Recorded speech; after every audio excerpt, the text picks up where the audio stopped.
നമ്മളിപ്പോൾ ഇടാൻ പോകുന്നത് ബീഫ് അച്ചാറാണ്.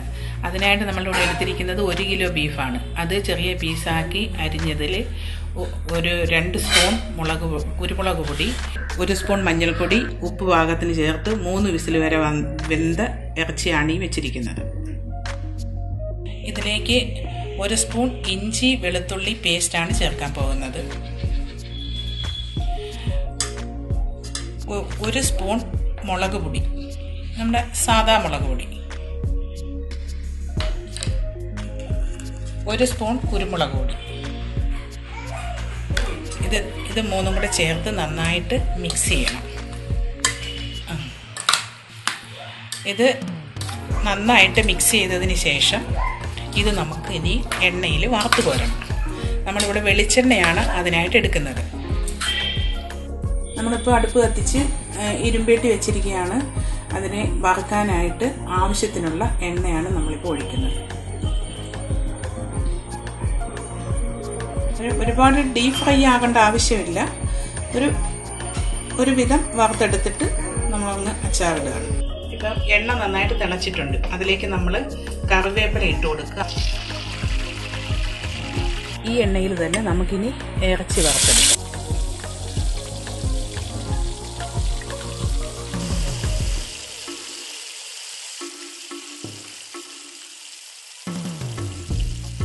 ബീഫ് കൊടുത്തതിന് ശേഷം ഫ്ലെയിം ഒരു ശകലം കുറച്ച് വയ്ക്കണം. ഇത് സിമ്മിലാക്കി കൊടുക്കണം. കാരണം അല്ലെങ്കിൽ പെട്ടെന്ന് അത് കരിഞ്ഞു പോകാനുള്ള സാധ്യതയുണ്ട്. ഈ ചെറിയ തീയിൽ നന്നായിട്ട് നമുക്കിത് വറുത്തെടുക്കാം. നമുക്കിതൊന്ന് തിരിച്ചിട്ട് കൊടുക്കാം.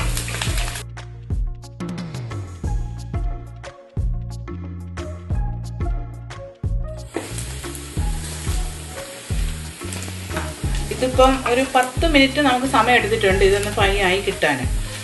ഒരുപാട് ഫ്രൈ ആകണ്ട, ഒരു മീഡിയം ഫ്രൈ ആക്കി നമ്മൾ ഇതെടുക്കുക. ഇതിപ്പോൾ കോരുകയാണ് നമ്മളെ.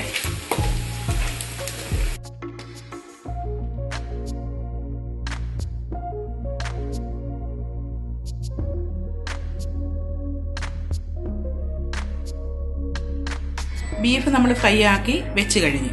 ഇനി അടുത്തത് നമുക്ക് അച്ചാറിന് വേണ്ടുന്ന ഇൻഗ്രീഡിയൻസ് എന്തൊക്കെയാണെന്ന് ഞാൻ പറയാം. 1 സ്പൂൺ മഞ്ഞൾപ്പൊടി, 3 സ്പൂൺ മുളക് പൊടി, 1.5 സ്പൂൺ കുരുമുളക് പൊടി, 1 സ്പൂൺ കടുക് നമ്മൾ ചെറുതായിട്ട് ക്രഷ് ചെയ്തെടുത്തത്, വെളുത്തുള്ളി ഒരു 2 കുടം വെളുത്തുള്ളി, ഒരു വലിയ കഷ്ണം ഇഞ്ചി ചെറുതായിട്ട് അരിഞ്ഞത്, ഒരു 3 പച്ചമുളക് കൂടെ അരിഞ്ഞു വെച്ചിട്ടുണ്ട്. പിന്നെ നമുക്ക് അത്യാവശ്യം വേണ്ടുന്ന ഇഞ്ചി വെളുത്തുള്ളി പേസ്റ്റ്. ഇതിൻ്റെ കൂടെ ഒരു 1 സ്പൂൺ ഉലുവാപ്പൊടി, പിന്നെ ആവശ്യത്തിന് കായപ്പൊടി. ഇനി നമ്മൾ അച്ചാറിലേക്ക് കടക്കുകയാണ്. അത് നമ്മൾ ഇറച്ചി വറുത്ത് കോരി അതേ പാത്രത്തിൽ തന്നെയാണ് നമ്മൾ അച്ചാർ ഇടുന്നത്. അതിലേക്ക് നമുക്ക് കുറച്ച് എണ്ണയും കൂടി ഒഴിച്ചു കൊടുക്കാം. വെളിച്ചെണ്ണയാണ് ഒഴിക്കുന്നത്. ഇഞ്ചിയും പച്ചമുളകും,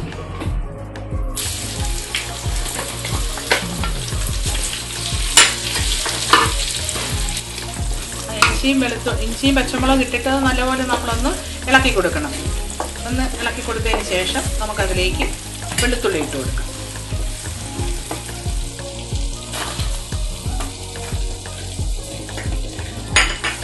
ഇനി ഇത് എണ്ണയിൽ കിടന്ന് നല്ലപോലെ ഒന്ന് വഴന്നു വരണം. ഇതിലേക്ക് നമ്മൾ കുറച്ച് ഇഞ്ചി വെളുത്തുള്ളി പേസ്റ്റും കൂടെ ആഡ് ചെയ്ത് കൊടുക്കണം. കുറച്ച് കറിവേപ്പില.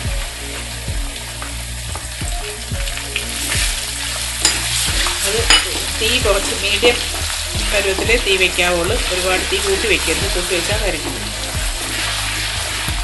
ഇതെല്ലാം നമുക്ക് ഒരുവിധം മൂത്ത് വന്നിട്ടുണ്ട്. ഇനി നമുക്കതിലേക്ക് മഞ്ഞൾപ്പൊടി ഇട്ട് കൊടുക്കാം.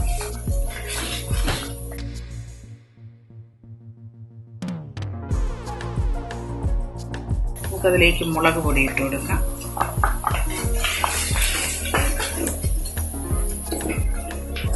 തീ കുറച്ച് വേണം വെക്കാൻ, അല്ലെങ്കിൽ പൊടിയൊക്കെ കരിഞ്ഞു പോകും. കുരുമുളക് പൊടി,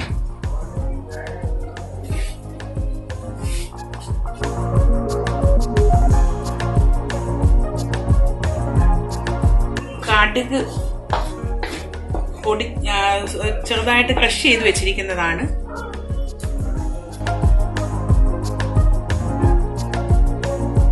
ഇതെല്ലാം കൂടെ ചെറിയ തീയിലൊന്ന് മൂത്ത് വരണം. ഈ പൊടിയും എല്ലാം കൂടെ നമുക്കൊന്ന് നന്നായിട്ട് മൂത്ത് വന്നതിന് ശേഷം പിന്നെ നമുക്ക് ഉലുവാപ്പൊടി ഇട്ട് കൊടുക്കാം.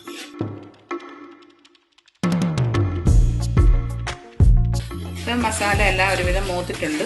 നമുക്കതിലേക്ക് കുറച്ച് ഉലുവാപ്പൊടി ഇട്ട് കൊടുക്കാം.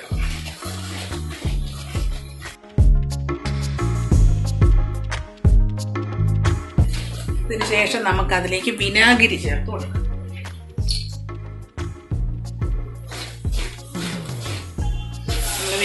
ഇതിലേക്ക് വിനാഗിരിയാണ് ചേർത്ത് കൊടുക്കുന്നത്. നന്നായിട്ട് മൂത്ത് വന്നിട്ടുണ്ട്. ഇനി നമുക്കതിലേക്ക് നമ്മൾ വറുത്ത് വെച്ചിരിക്കുന്ന ഇറച്ചി ഇട്ട് കൊടുക്കാം.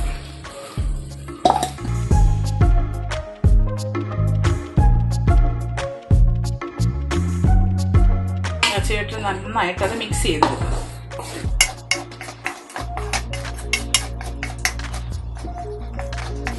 നമുക്ക് ഇതിപ്പോൾ ഉപ്പ് കുറവായിരുന്നു ഇതിനകത്ത്. ഇപ്പം നമ്മളത് നോക്കിയതിന് ശേഷം കുറച്ച് ആവശ്യത്തിന് അതിന് വേണ്ടുന്ന ഉപ്പും കൂടെ നമ്മൾ അതിനകത്തേക്ക് ചേർത്ത് കൊടുക്കും. ഇതിലേക്ക് ശകലം കായപ്പൊടി കൂടി നമ്മൾ ആഡ് ചെയ്ത് കൊടുക്കണം. അതൊരു ശകലം മതി, തോനെ വേണ്ട. ഒരു 2 നുള്ളു കായ, ഒരു ശകലം വിനാഗിരിയും കൂടെ ചേർത്ത് കഴിഞ്ഞാൽ നമ്മുടെ അച്ചാർ റെഡി.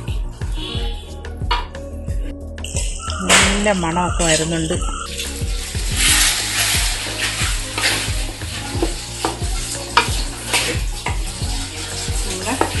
ബീഫ് അച്ചാർ റെഡി ആയിട്ടുണ്ട്. എല്ലാവരും ഇത് ഉണ്ടാക്കി നോക്കണം. ഉണ്ടാക്കിയിട്ട് നല്ലതാണെങ്കിൽ ലൈക്ക് ചെയ്യണം, ഷെയർ ചെയ്യണം. ഇതൊന്ന് സബ്സ്ക്രൈബ് ചെയ്യുകയും കൂടെ ചെയ്യണം.